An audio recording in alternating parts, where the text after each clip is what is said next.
പപ്പയാന്ന് പറഞ്ഞു. അപ്പം ഡോക്ടർ അടുത്ത് വരാൻ പറഞ്ഞു, സോറി, ജേക്കബ് മരിച്ചുപോയി, നിങ്ങൾക്ക് ഒന്നുണ്ടെങ്കിൽ നിങ്ങൾക്ക് മോർച്ചയിൽ വെക്കാം, അല്ലെങ്കിൽ ഒരു ബോഡി നിങ്ങൾക്ക് കൊണ്ടുപോകാം എന്ന് പറഞ്ഞ് എന്റെ പപ്പയുടെ അടുത്തേക്ക് എന്നെ കൊടുക്കുവാനിടയിൽ തീർന്നു.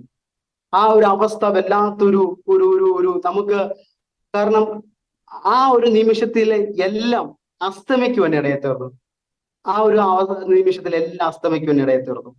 എന്റെ അമ്മ ഇത് കേട്ടോണ്ട് നിൽക്കുകയായിരുന്നു. എന്റെ അമ്മ പെട്ടെന്ന് തന്നെ ഈ വാർത്ത അറിഞ്ഞപ്പം എന്റെ അമ്മയുടെ ഒരു മാനസികമായിരിക്കുന്ന നില പെട്ടെന്ന് മാറുവാനിടയെ തുടർന്നു. അമ്മ ഇറങ്ങി പോകാനുള്ള ഒരു രീതിയിൽ തുടങ്ങുന്നു. പപ്പ മാത്രമേ ഉള്ളൂ. എന്റെ പപ്പയുടെ ചേട്ടനെ കടന്നു പോയ ശേഷം അവരെ അപ്പ പറഞ്ഞു വിട്ടു. അവര് വീട്ടിലേക്ക് കടന്നു വന്നു. എന്റെ പപ്പയും അമ്മയും ഞാനും മാത്രമേ ഉള്ളൂ.